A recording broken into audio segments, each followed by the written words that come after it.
Hello everyone, आज हम math में पढ़ेंगे लाभ और हानि यानी प्रॉफिट एंड लॉस। तो मैथ का ये एक छोटा सा टॉपिक है। अगर हम सीटेट एग्ज़ाम की बात करें तो प्रीवियस ईयर में पेपर 2 में यहाँ से क्वेश्चन पूछे गए हैं और इसमें आपको ज़्यादा कुछ नहीं पढ़ना अपने सीटेट एग्ज़ाम के लिए। इसमें केवल आपको 2 फॉर्मूले याद रखने हैं और 4 डेफिनेशन है उनको समझना है। तो ये आपका पूरा चैप्टर फिनिश हो जाएगा। तो इतना जानने के बाद अगर मान लीजिए सीटेट एग्ज़ाम में क्वेश्चन बनता है यहाँ से तो आप आसानी से सॉल्व कर पाओगे। तो चलिए इसको स्टार्ट करते हैं और मैं इस टॉपिक के बारे में बताऊं आपको। तो ये आपके पूरा डेली लाइफ से जुड़ा हुआ टॉपिक है, लाभ और हानि, जो आप डेली लाइफ में करते हो। तो पूरा का पूरा टॉपिक आपका डेली लाइफ से जुड़ा हुआ है, तो आसानी से समझ में आ जाएगा। वैसे है कुछ नहीं इसमें, बस डेफिनेशन समझनी है आपको। तो देखिए, सबसे पहले हम जानेंगे कि ये क्रय मूल्य यानी कॉस्ट प्राइस क्या होता है, जिसे हम शॉर्ट फॉर्म में CP भी बोलते हैं। देखिए, हम और आप सब लोग बाजार जाते हैं, कुछ ना कुछ चीज़ को खरीदते हैं। तो जब हम किसी वस्तु को जिस मूल्य पर खरीदते हैं तो उसे कहते हैं उस वस्तु का क्रय मूल्य यानी कि कॉस्ट प्राइस। तो कॉस्ट प्राइस यानी क्रय मूल्य क्या होता है? जिस मूल्य पर हम किसी वस्तु को खरीदते हैं तो उससे उस वस्तु का क्रय मूल्य कहा जाता है। तो सीधी सी डेफिनेशन है, जिस मूल्य पर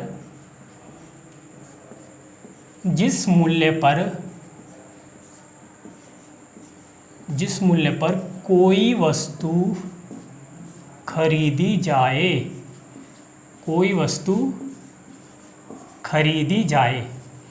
तो जिस मूल्य पर आप किसी वस्तु को खरीदते हो उसे हम कहते हैं गणित की भाषा में क्रय मूल्य यानी कॉस्ट प्राइस।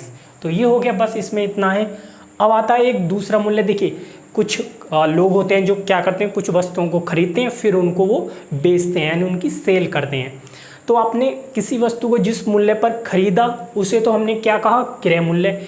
लेकिन जब हम किसी वस्तु को किसी मूल्य पर बेचेंगे तो उस मूल्य को वस्तु का कहते हैं विक्रय मूल्य यानी सेलिंग प्राइस। यानी जिस वस्तु को हम किसी मूल्य पर खरीदते हैं उसे तो कहते हैं क्रय मूल्य, लेकिन जब आप उस वस्तु को जिस मूल्य पर बेचोगे किसी दूसरे को तो उसे हम कहेंगे विक्रय मूल्य यानी कि सेलिंग प्राइस। तो चलिए इसको भी समझ लेते हैं क्या होता है विक्रय मूल्य। और ये मैंने आपको बता दिया, खरीदना हो गया क्रय मूल्य और बेचना हो गया विक्रय मूल्य। तो विक्रय मूल्य को हम इंग्लिश में बोलते हैं सेलिंग प्राइस। सेल करना, सेलिंग प्राइस, इसे शॉर्ट फॉर्म में SP भी बोल देते हैं। ओके, तो विक्रय मूल्य यानी जिस मूल्य पर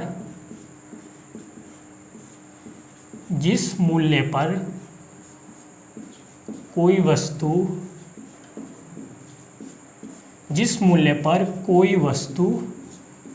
बेची जाए, जिस मूल्य पर कोई वस्तु बेची जाए उसे वस्तु को कहते हैं हम विक्रय मूल्य। तो ये दोनों मूल्य आपको आई होप समझ में आ गए होंगे। सीधा है, इसमें कुछ ज़्यादा सोचना नहीं है। जिस मूल्य पर आप किसी वस्तु को खरीदते हो उसे उस वस्तु का क्रय मूल्य यानी कॉस्ट प्राइस कहते हैं, और जिस मूल्य पर आप किसी वस्तु को बेच देते हो उस मूल्य को वस्तु का कहते हैं हम विक्रय मूल्य यानी सेलिंग प्राइस। तो ये तो हो गए 2 मूल्य, खरीदना और बेचना हो गया। अब देखिए, ऐसा होता है, आप भी देखते हो, जो सेल्समैन होते हैं, दुकानदार होते हैं, वस्तुओं को खरीद कर लाते हैं और बेचते भी हैं। अब वो देखिए खरीद रहे हैं फिर बेच रहे हैं, इसका मतलब है वो क्या चाहते हैं, वो कुछ प्रॉफिट तो करेंगे ना, उससे लाभ उठाएंगे कुछ। तो अब हमें समझना है कि ये लाभ क्या होता है, और लाभ को हम समझ लेते हैं। वैसे आप भी सोच सकते हो, थोड़ा दिमाग पर जोर डालो तो, अगर आपने नहीं पढ़ा है। लाभ क्या होगा? प्रॉफिट। तो वस्तु को खरीदना क्रय मूल्य, वस्तु को बेचना विक्रय मूल्य। अब हम देखेंगे लाभ क्या होता है, प्रॉफिट क्या होता है। आप ही सोचिए, देखिए आप ही सोचिए कौन सी बात है, किसी वस्तु को आप खरीदोगे फिर उसे बेचोगे तो आपको कब लाभ होगा? एक तो कब लाभ होगा, जब आप कम पर तो खरीदो और ज़्यादा पर बेच दो। भाई सीधी सी बात है, लाभ आपको कब होगा? जब आपने किसी वस्तु को कम मूल्य पर तो खरीदा और ज़्यादा पर बेच दिया। सही है। दूसरी भाषा में हम कहें, खरीदना क्या हुआ? क्रय मूल्य, यानी कम क्रय मूल्य पर तो आपने लिया वस्तु को और ज़्यादा विक्रय मूल्य पर आपने बेच दिया। तो इसी को हम क्या कहेंगे? लाभ कहेंगे। तो आप बताइए, लाभ अगर मुझे निकालना हो किसी वस्तु का तो कैसे निकालूंगा मैं? अब बताओ कैसे निकालेंगे। देखिए, वस्तु को खरीदा आपने क्रय मूल्य पर और बेच दिया विक्रय मूल्य पर। अगर आपको लाभ कब होगा, जब हमारा विक्रय मूल्य यानी बेचने वाला मूल्य ज़्यादा हो और खरीदने वाला कम हो। तो आप बताइए लाभ कैसे निकलेगा? बिल्कुल सही सोच रहे हैं आप, विक्रय मूल्य माइनस क्रय मूल्य। ओके, तो लाभ यानी प्रॉफिट हमारा कैसे निकलेगा? विक्रय मूल्य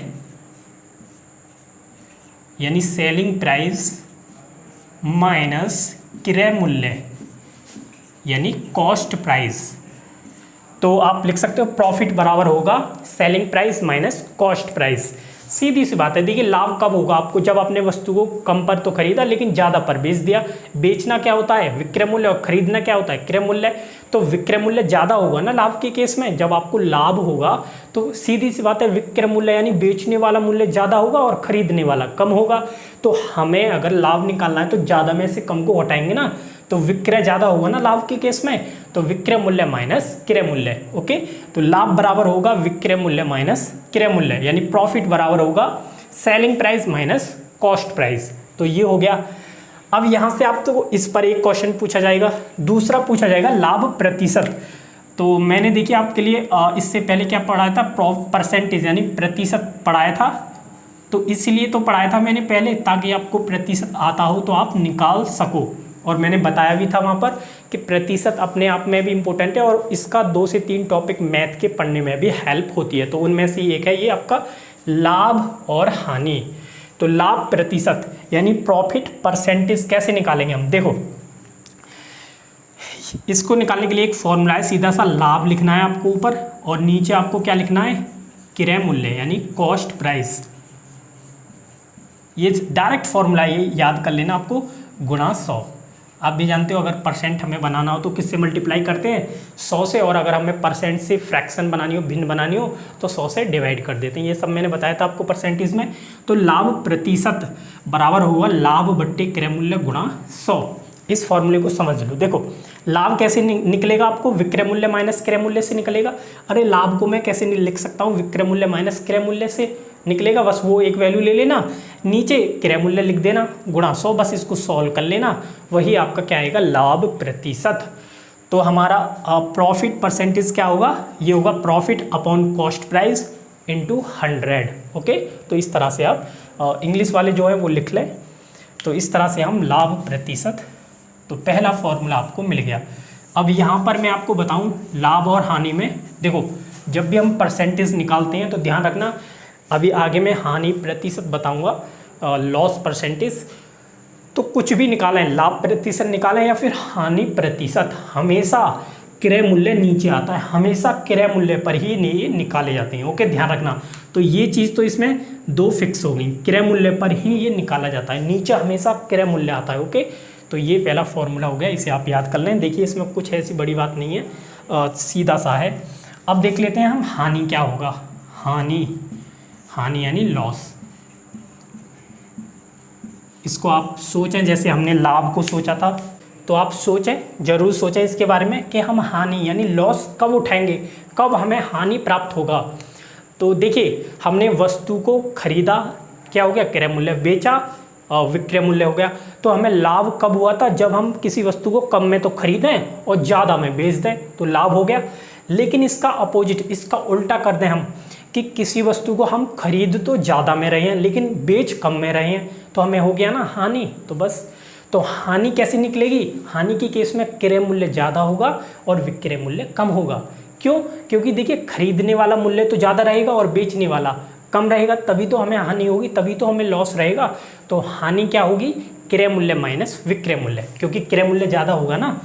तो हानि क्या होगी? हानि का फॉर्मूला बनेगा क्रय मूल्य माइनस विक्रय मूल्य। तो बिल्कुल देखिए आपकी डेली लाइफ से जुड़ा हुआ है, कॉमन सेंस से समझें इसको। तो अब कॉमन सेंस लगाएं यार, हमें हानि कब होगी? जब हम किसी वस्तु को कम ज़्यादा में तो खरीदें लेकिन कम में बेच रहे हैं, तो हमें हानि ही होगी, लॉस होगा। तो हानि बराबर होगा क्रय मूल्य माइनस विक्रय मूल्य। तो ये रटने की ज़रूरत नहीं है, थोड़ा कॉमन सेंस लगाना, तो ये रटने की ज़रूरत नहीं पड़ेगी आपको। तो लॉस बराबर होगा cost price minus selling price, ये हो गया हानि। अब हम निकालना चाहते हैं हानि प्रतिशत यानी लॉस परसेंट। तो बना लीजिए, यही फॉर्मूला होगा, बस इसमें लाभ की जगह हानि आएगा, बाकी चीज़ें वही रहेंगी, मैंने बताया था। तो सॉरी हानि प्रतिशत, अब हम चाहते हैं क्या, हानि प्रतिशत निकालना। तो हानि प्रतिशत बराबर होगा, हानि आएगी, कितनी हानि है आपको, कितनी लॉस हुआ है, ऊपर लॉस लिखना है और नीचे तो मैंने बता दिया फिक्स रहता है क्रय मूल्य। हमेशा ये चीज़ें कॉस्ट प्राइस पर ही निकाली जाती हैं, क्रय मूल्य पर ही निकाली जाती हैं। तो बस देखिए ये छोटा सा फॉर्मूला है, एक को याद कर लोगे तो दूसरा अपने आप याद हो जाएगा। सही है। तो हानि प्रतिशत बराबर होगा, हानि प्रतिशत बराबर होगा हानि बट्टे क्रय मूल्य गुणा 100। ध्यान रखना हमेशा क्रय मूल्य नीचे आता है, हमेशा लाभ हो या हानि प्रतिशत हो क्रय मूल्य पर ही निकाले जाते हैं। तो लॉस परसेंटेज बराबर होगा loss upon cost price into 100। इस तरह से ये निकाला जाता है। बस ये आपका हो गया फिनिश। 1 2 3 4 आई थिंक एक और बताना है मुझे आपको। अंकित मूल्य और जान लीजिए एमआरपी क्या होता है। ओके, अंकित मूल्य और एक बट्टा और जान लीजिए, बस उसे बता दूं फिर मैं आपको क्वेश्चन करा दूँ और ये आपका सीटेट एग्जाम के लिए फिनिश हो जाएगा ये पूरा आपका टॉपिक। तो इसे आप नोट कर लें। चलिए तो समझते हैं कि ये अंकित मूल्य क्या होता है। तो अभी तक हमने वस्तु से संबंधित दो मूल्य समझे, क्रय मूल्य और विक्रय मूल्य, यानी खरीदना क्रय मूल्य और बेचना विक्रय मूल्य। अब हम समझेंगे कि ये अंकित मूल्य क्या होता है। तो बिल्कुल ये आपके डेली लाइफ से जुड़ा हुआ है और आपने अगर ध्यान दिया होगा, बिल्कुल ध्यान दिया होगा, जब भी आप मार्केट में या किसी शॉप से कोई वस्तु खरीदने जाते हो, कुछ भी खरीदने जाते हो जो पैक हो, इस तरह की जब आप कोई वस्तु खरीदने जाते हो तो आपने देखा होगा कि उस पर एक एमआरपी कर रेट लिखा हुआ होता है, एमआरपी कर। तो उसी मूल्य को हम कहते हैं अंकित मूल्य। यानी किसी वस्तु पर जो प्राइस प्रिंटेड होता है, यानी उस वस्तु पर जो मूल्य लिखा हुआ होता है उसे ही उस वस्तु का अंकित मूल्य कहते हैं। तो समझ में आ गया, जो वस्तु पर मूल्य लिखा होता है उसी को हम कहते हैं अंकित मूल्य। और ये अंकित तो नहीं लिखा हुआ होता है, वर्ड एमआरपी कर लिखा हुआ होता है, तो उसी को हम कहते हैं अंकित मूल्य या फिर एमआरपी यानी मैक्सिमम रिटेल प्राइस। तो इसको आप जानते हो और आप भी देखना, कोई वस्तु खरीद कर लाओ तो उस पर एमआरपी कर एक मूल्य लिखा होता है जिसे हम कहते हैं अंकित मूल्य। तो हम कह सकते हैं क्या हो गया अंकित मूल्य, वस्तु पर लिखा हुआ मूल्य।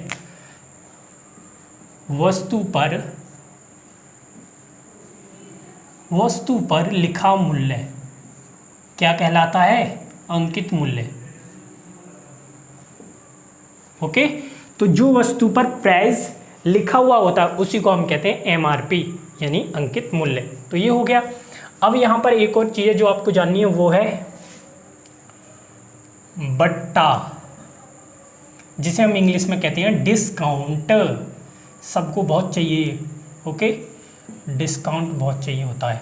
तो समझते हैं कि बट्टा क्या चीज़ है, डिस्काउंट क्या होता है। देखो सबसे पहले ये बात जान लीजिए कि जो बट्टा डिस्काउंट या फिर इसको हम सीधी सी भाषा में कह देते हैं छूट भी कह देते हैं। तो आपने देखा होगा किसी वस्तु पर या फिर आप कोई चीज़ खरीदने जाते हो तो जो सेल्समैन होते हैं वो कहते हैं कि जी ये इतने की वस्तु है और इस पर हम आपको इतने % की छूट दे देंगे। या फिर आपने देखा होगा कोई जीन्स वगैरह या फिर कोई शर्ट वगैरह या फिर कुछ भी आप खरीदने जाते हो तो उस पर लिखा होता है कि 10% ऑफ, 5% ऑफ, 15% ऑफ। तो उसका मतलब क्या है, उसका मतलब ये है कि आपको उतनी उस पर छूट मिलेगी। अब छूट मिलने का मतलब क्या है, देखो छूट मिलने का मतलब ये है कि आपको अंकित मूल्य पर छूट मिलेगी। तो यहाँ पर एक बात नोट कर लेना, जो डिस्काउंट होता है, जो बट्टा होता है, यानी जो छूट होती है वो हमेशा अंकित मूल्य पर दी जाती है जो किसी वस्तु पर लिखा हुआ होता है। मान लीजिए मार्कर है, ओके, और ये 20 रुपये इस पर प्रिंटेड मार्क, ओके, एमआरपी लिखा हुआ है 20 रुपये, और मुझसे दुकानदार ने कहा कि इस मार्कर पर हम आपको 5% की छूट देंगे। तो इसका मतलब क्या हो गया, तो 5% छूट का मतलब ये है कि मुझे अंकित मूल्य पर 5% की छूट मिलेगी। ओके, तो आप उस एमआरपी का 5% निकाल लोगे, 20 का 5% जितना भी आएगा उसे घटा देना 20 में से, वही आपको मूल्य देना पड़ेगा इस मार्कर को खरीदने के लिए। तो समझ लेते हैं, देखो तो समझना, सबसे पहले पॉइंट तो ये हो गया कि अंकित मूल्य समझ लिया। बट्टा क्या होता है, डिस्काउंट, छूट जो किसी वस्तु पर दी जाती है, और ये किस पर दी जाती है, अंकित मूल्य पर। तो बट्टा या छूट किस पर दिया जाता है, यह है अंकित मूल्य पर दिया जाता है, यानी जो लिखा हुआ होता है वस्तु पर उस पर दिया जाता है, अंकित मूल्य पर दिया जाता है। अभी समझा देता हूँ, देखो कैसे निकालते हैं बट्टा। तो यहाँ पर आप समझें। तो देखिए बट्टा, देखो थोड़ा सा आपको इमेजिन करना है इसमें कि क्या होता है बट्टा और ये किस तरह से अंकित मूल्य पर दिया जाता है। देखो मैं यहाँ पर क्या करूँगा, मैं एक एग्जांपल ले लेता हूँ। एग्जांपल के तौर पर मैं मान लेता हूँ, देखो एक मार्कर ले लेता हूँ। मैं मान लेता हूँ कि ये जो मार्कर है ये एक वस्तु है और इस पर MRP कर रेट लिखा हुआ है। मान लीजिए MRP कर इस पर रेट लिखा हुआ है 20 रुपये। MRP का मतलब क्या हो गया, अंकित मूल्य। इसका अंकित मूल्य लिखा हुआ है, इस पर प्रिंट होकर 20 रुपये। दुकानदार पर मैं गया और उसने मुझसे कहा कि भाई साहब ये जो मार्कर है इस पर हम आपको 5% की छूट देंगे, यानी 5% का डिस्काउंट देंगे। ओके, तो इसका मतलब क्या है, तो हमें छूट कितनी दी जा रही है इस पर, 5%। 5% की छूट दी जा रही है। तो फाइनली मुझे इस मार्कर को लेने के लिए कितने रुपए उस दुकानदार को देने पड़ेंगे। तो देखिए वो सोचिए, वो समझिए। MRP मैंने बताया छूट किस पर दी जाती है, हमेशा MRP यानी अंकित मूल्य पर। तो अब आपको फाइनली रुपए कितने देने हैं उसको, तो सीधी सी बात है जब हमें छूट दी जा रही है तो 20 रुपये से कुछ कम ही तो देने पड़ेंगे। वो कितने कम देने पड़ेंगे वो निकाल लेते हैं। तो 20 का कितना निकाल लो, 5% निकाल लेते हैं। तो 5% हटेगा तो नीचे क्या आ जाएगा, 100। मैंने बताया था परसेंटेज में। ओके, ये करते हैं 20 का 5% कितना, अरे मैंने बताया था ना आपको परसेंट में, A का B% बराबर क्या होता है, A गुणा B/100 होता है कि नहीं। तो 20 गुणा 5/100 हो जाएगा। ये 0 से 0 कट जाएगी और ये 5 से 2 बार और ये 2 से 1 बार कट जाएगा। तो हमें परसेंट के रूप में 5% उन्होंने छूट दी थी, लेकिन हमें रुपए के रूप में कितनी छूट मिली है, 1 रुपये की छूट मिली है। और जब छूट मिली है 1 रुपये की, तो इसका मतलब क्या है, हमें 1 रुपया देना नहीं पड़ेगा। तो कितना देना पड़ेगा, 20 रुपये पर हमें 1 रुपया नहीं देना पड़ेगा, यानी 19 रुपये हमें देने पड़ेंगे। तो फाइनली हमें जो प्राइस मिलेगा, जो हमें मूल्य देना पड़ेगा उस मार्कर को खरीदने के लिए, तो वो होगा 20 - 1, यानी कि 19 रुपये मुझे उन दुकानदार को देने पड़ेंगे इस मार्कर को लेने के लिए। तो ये इस तरह से छूट जब दी जाती है तो फाइनल जो प्राइस हमें देना है वो निकलता है इस तरह से। ओके, तो इसे नोट कर ले, छोटा सा एग्जांपल है और यही आपके सभी क्वेश्चनों को सॉल्व कर देगा, जो भी अंकित मूल्य यानी MRP और बट्टा यानी डिस्काउंट छूट से संबंधित होंगे। तो ये पॉइंट कर लेना नोट करके कि हमेशा जो छूट होती है, डिस्काउंट होता है, वो हमेशा अंकित मूल्य पर दिया जाता है। कैसे निकालते हैं, इस तरह से निकाल देते हैं। ओके, तो ये आई थिंक समझ में आ गया होगा आपको। तो चलिए, ये हमारी लाभ हानि प्रॉफिट एंड लॉस की इतनी ही थ्योरी थी जो कि हमारी फिनिश हो गई। और अब हम कुछ क्वेश्चन सॉल्व कर लेते हैं ताकि जो पीछे चीज़ हमने फॉर्मूले वगैरह देखे थे उनको यूज़ करना आ जाए आपको। तो चलिए क्वेश्चन सॉल्व कर लेते हैं और लास्ट हमारे ये अब रहने वाला है इसमें पॉइंट, तो आप इसको नोट कर लें, इस एग्जाम्पल को भी नोट कर लें। चलिए तो क्वेश्चन सॉल्व करते हैं और इससे आपको क्या होगा कि जो आपने पीछे पढ़ा है उसको और अच्छे से समझ पाओगे और कैसे सूत्रों को अप्लाई करना है वो भी आपको समझ में आ जाएगा। तो पहला क्वेश्चन है, देखिए इसे पढ़ सकते हो आप। इसमें क्या बोला गया है कि एक वस्तु 500 रुपये में खरीद कर 600 रुपये में बेच दी, कुल लाभ तथा लाभ प्रतिशत बताइए। तो क्वेश्चन नंबर 1 को सॉल्व करते हैं।